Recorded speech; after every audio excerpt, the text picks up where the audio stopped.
బీహార్లో ఎన్డీఏతో కలిసి కొత్త ప్రభుత్వం ఏర్పాటైంది. ఈ మేరకు బల పరీక్షలో నితీష్ కుమార్ సర్కార్ నెగ్గింది. నితీష్ కు మద్దతుగా 129 ఓట్లు వచ్చాయి. ఇక బల పరీక్ష నేపథ్యంలో సభ నుంచి విపక్ష సభ్యులు వాకౌట్ చేశారు. అయితే బీహార్ అసెంబ్లీలో మొత్తం స్థానాలు 243 ఉండగా ప్రభుత్వ ఏర్పాటుకు సరిపడ ఓట్లు నితీష్ కు రావడంతో ప్రభుత్వం విశ్వాస పరీక్షలో విజయం సాధించినట్లయింది.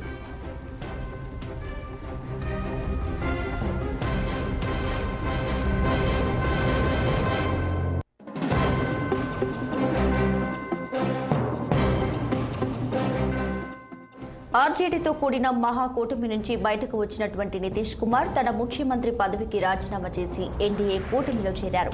తిరిగి ఆయన ముఖ్యమంత్రిగా బాధ్యతలను చేపట్టారు. ఇక ప్రభుత్వం ఏర్పడిన 14 రోజుల తర్వాత నితీష్ కుమార్ బల పరీక్షను ఎదుర్కొన్నారు. అయితే బీజేపీ మద్దతు ఉండటంతో నితీష్ సర్కార్ విశ్వాస పరీక్షను సునాయాసంగా గట్టెక్కగలిగారు.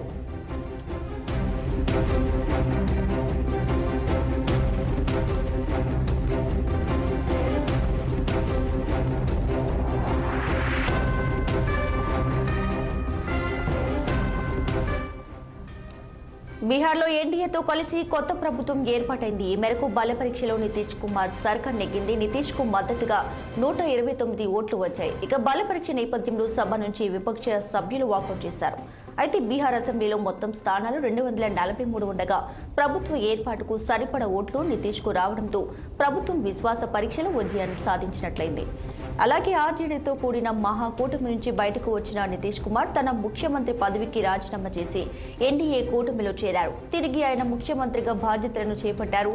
అయితే ప్రభుత్వం ఏర్పడిన 14 రోజుల తర్వాత నితీష్ కుమార్ బల పరీక్షను ఎదుర్కొన్నారు. అయితే బీజేపీ మద్దతు ఉండటంతోనే నితీష్ సర్కార్ విశ్వాస పరీక్షను సునాయాసంగా గట్టెక్కగలిగారు.